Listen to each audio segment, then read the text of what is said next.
सूर्यदेव को चाहिए कि वो अपना अन्यायपूर्ण और आलोकतांत्रिक निर्णय अभी वापस ले लें।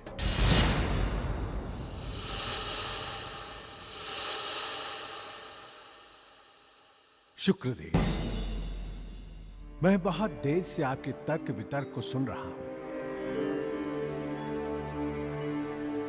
और मुझे लगता है कि आपको अपने तर्कों में बहुत बड़ी भ्रांति है। मेरे तर्कों में भ्रांति? वो क्या है? शुक्रदेव, आप बार बार इस संसार को गति देने वाले भगवान सूर्यदेव के निर्णय के लिए एकाधिपत्य और अलोकतांत्रिक जैसे शब्दों का प्रयोग कर रहे हैं, लेकिन आप ये भूल रहे हैं कि आपको और शनिदेव को छोड़कर इस महासम्मेलन में उपस्थित सभी शुभ शक्तियों का समर्थन भगवान सूर्यदेव के साथ है।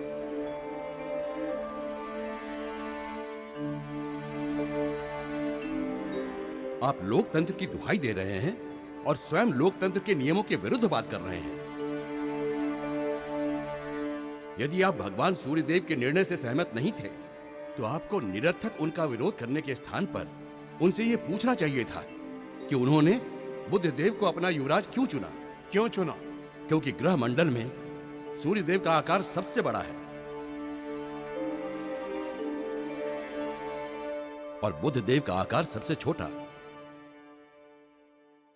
लोकतंत्र का नियम है कि बड़ों का छोटों के साथ हमेशा संबंध बना रहे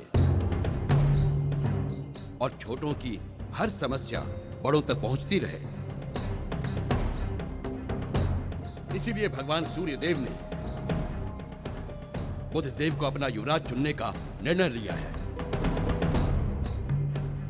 जो कि न्यायपूर्ण और उचित है। शुक्रदेव और शनिदेव, आशा है कि बृहस्पति देव के तर्क को सुनकर आपकी शंका का समाधान हो गया होगा। कृपया अब आप लोग अपने अपने स्थान पर बैठ जाएं।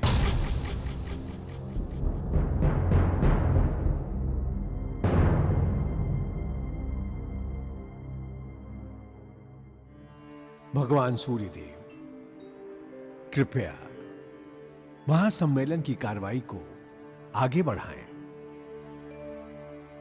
उपस्थित शुभ शक्तियों, इस महासम्मेलन में जिस विषय पर इतना विवाद हुआ उसे स्पष्ट करना मैं अपना कर्तव्य समझता हूं। मैंने क्यों और किस कारण से बुधदेव को युवराज चुना, इसके कुछ स्पष्ट आधार हैं। बुधदेव के विषय में बृहस्पति देव ने जो कुछ भी कहा वह एक अटल सत्य है।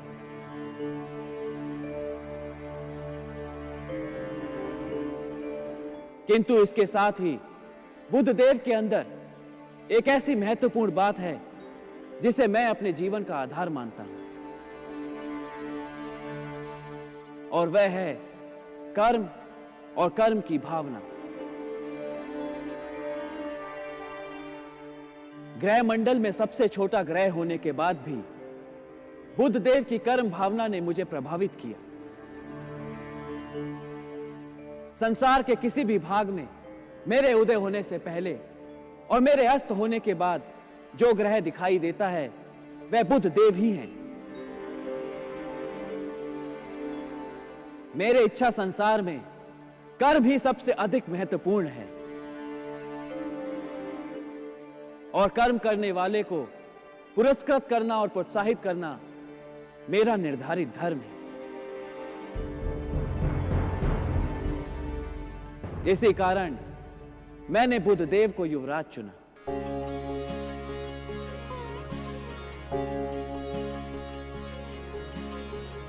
सत्यव्रती, सद्गुणी और विचारक के रूप में आदर प्राप्त करने वाले बृहस्पति देव, आपका संबंध काल पुरुष की त्वचा से होगा। इसके साथ ही आप समस्त देवताओं के गुरु के रूप में आदर प्राप्त करें। सूर्यदेव, ये सम्मान पाकर मैं कृतार्थ हुआ। कृपया मेरा धन्यवाद स्वीकार करें। शुक्रदेव, क्रमानुसार अब आपकी बारी है। किंतु यदि हम दोनों में से किसी के साथ अन्याय हुआ तो हम विरोध करेंगे।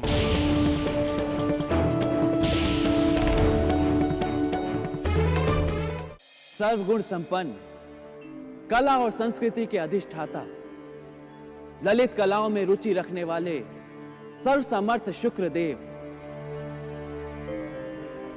आपको काल पुरुष का काम माना जाएगा। अर्थात सृष्टि का विस्तार अब आपकी इच्छा पर निर्भर होगा शुक्रदेव। सूर्यदेव, आपने मुझे एक अत्यंत महत्वपूर्ण दायित्व सौंपा है, जिसका सृष्टि के विस्तार में एक बड़ा योगदान होगा। इसके लिए भी मैं आपका आभारी हूं।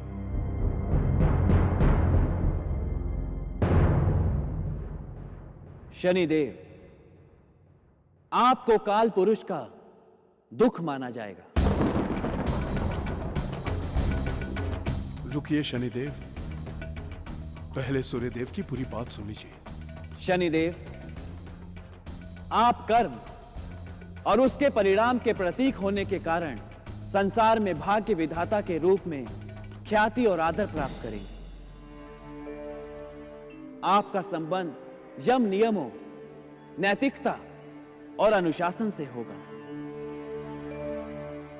इनकी अवहेलना करने वाले को दंडित और पालन करने वाले को पुरस्कृत करने का स्वतंत्र अधिकार भी आपको ही होगा।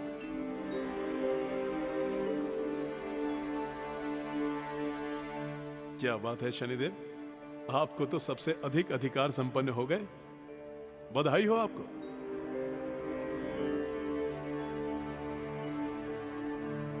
सूर्यदेव, आपने जो दायित्व मुझे सौंपा है वह संसार में जीवन के संचालन के लिए अति महत्वपूर्ण है। मैं अपनी तरफ से पूरा प्रयास करूंगा कि आपकी आशाओं पर खरा उतरूं। आपको कोटि कोटि धन्यवाद।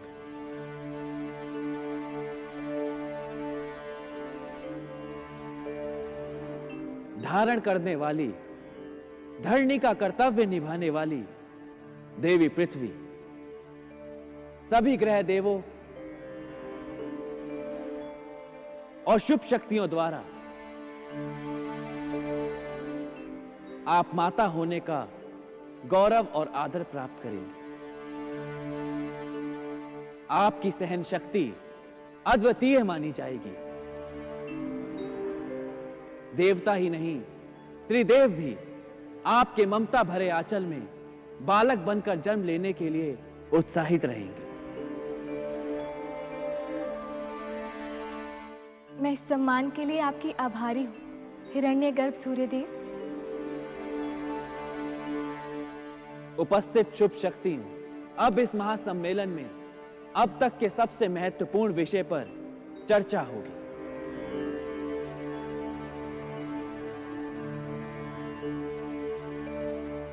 पृथ्वी पर जीवन पाने वाले जीव अपने अपने कर्मों का भुगतान करते हुए कर्मों के अनुसार ही अगला जन्म अथवा मोक्ष प्राप्त करेंगे। उनके सात्विक कर्मों से ही हम शुभ शक्तियों को शक्ति प्राप्त होगी। जब भी पृथ्वीवासी यज्ञादि अनुष्ठान का आयोजन करेंगे तो उस यज्ञ से किस शुभ शक्ति को कितना अंश प्राप्त हो, यही इस चर्चा का मुख्य विषय है। मेरा प्रस्ताव है कि यज्ञादि से प्राप्त होने वाली ऊर्जा का पहला 1/4 भाग पृथ्वी के मनुष्य और जीवों की सुख और शांति का कार्य करे।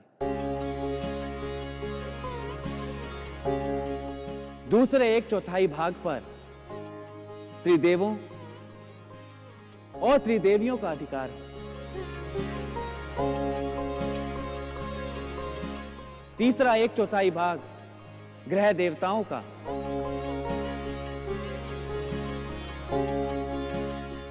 जबकि चौथा एक चौथाई भाग यज्ञकर्ता के आराध्य देव, स्वर्ग के देवता, लोकपालो दिक्पालो ग्राम और कुल देवों को प्राप्त हो।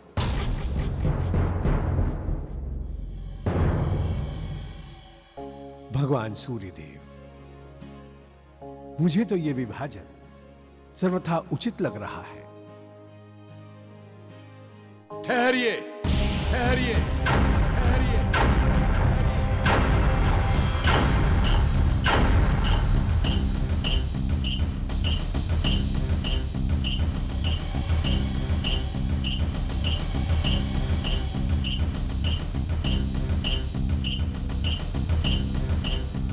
लगता है संसार वासियों के साथ अन्याय करना इनका स्वभाव ही बन गया। एक बार फिर वो यही कर रहे हैं। इस बार आपकी क्या समस्या है शुक्रदेव? बृहस्पति देव, सूर्यदेव ने सबके बारे में सोचा, किंतु पातालवासी असुरों को बिल्कुल ही भुला दिया। मेरे विचार से पृथ्वीवासियों की यज्ञ आहुति और यज्ञ के पुण्यों का कुछ अंश पातालवासी असुरों को भी मिलना चाहिए।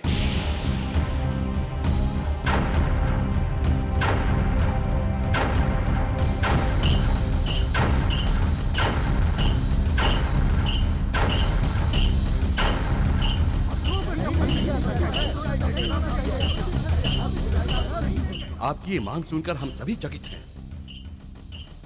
आप ऐसा क्यों चाहते हैं कि यज्ञ आहुति और यज्ञ के पुण्य का भाग उन्हें भी मिलना चाहिए? बृहस्पति देव, आपका प्रश्न ही अनुचित है। जब सबको यज्ञ आहुति में भाग मिल रहा है तो फिर उन्हें क्यों ना मिले? यज्ञाहुति का भाग सभी शुभ शक्तियों के बीच विभाजित किया जा रहा है शुक्रदेव, और पाताल के असुरों को तो आप भी शुभ शक्ति नहीं मानते होंगे। ये केवल एक बहाना है उन्हें उनके अधिकार से वंचित रखने का। सृष्टि के आरंभ के समय मैंने सूर्यदेव से अनुरोध किया था कि पाताल के असुरों को भी जीने की आवश्यक सुख सुविधाएं उपलब्ध की जाएं। तब भी सूर्यदेव ने मेरी मांग अनसुनी कर दी थी, किंतु आज इन्हें पातालवासी असुरों की व्यथा पर ध्यान देना ही होगा।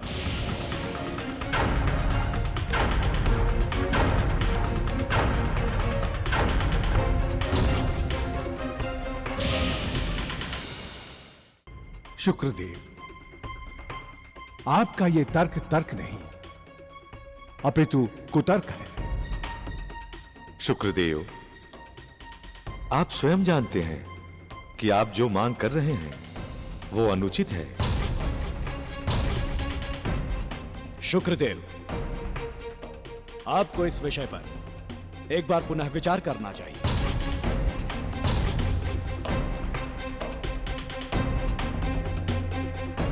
मैं देख रहा हूं कि जब भी शुक्रदेव कोई बात करते हैं तो सारी ग्रह शक्तियां और देव उनका विरोध करते हैं। आप लोगों को ऐसा नहीं करना चाहिए। शनिदेव ने न्याय सम्मत बात की है और सत्य में जो भी देवता न्याय प्रिय होगा वो मेरा समर्थन अवश्य करेगा। आप इस तरह की बातें करके हमें अन्याय सिद्ध नहीं कर सकते। पातालवासी असुर यदि अपनी दशा को सुधारना चाहते हैं तो उन्हें दूसरों पर निर्भर नहीं करना होगा। इसके लिए उन्हें स्वयं ही यज्ञ पूजा का मार्ग अपनाना होगा। ये बात कहते समय आप ये भूल गए ब्रह्मदेव कि उन असुरों को बचपन से नित्य कर्म और पूजा प्रकाश का ज्ञान नहीं मिला है।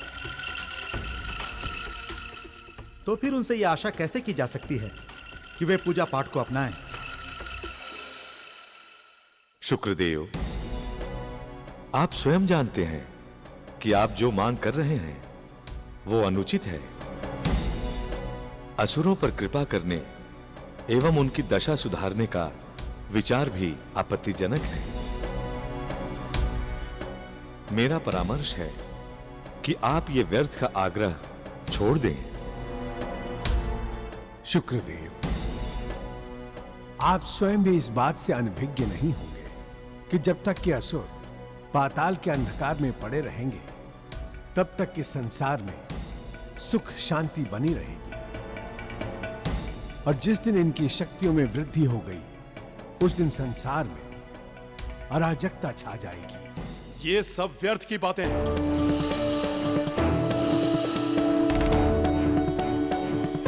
सत्य केवल यह है कि पातालवासी असुरों के साथ अन्याय हो रहा है।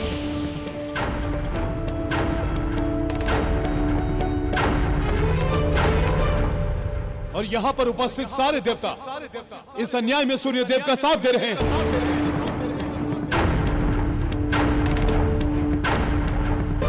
इसीलिए मैं ये कहता हूं कि सूर्यदेव अन्यायी है।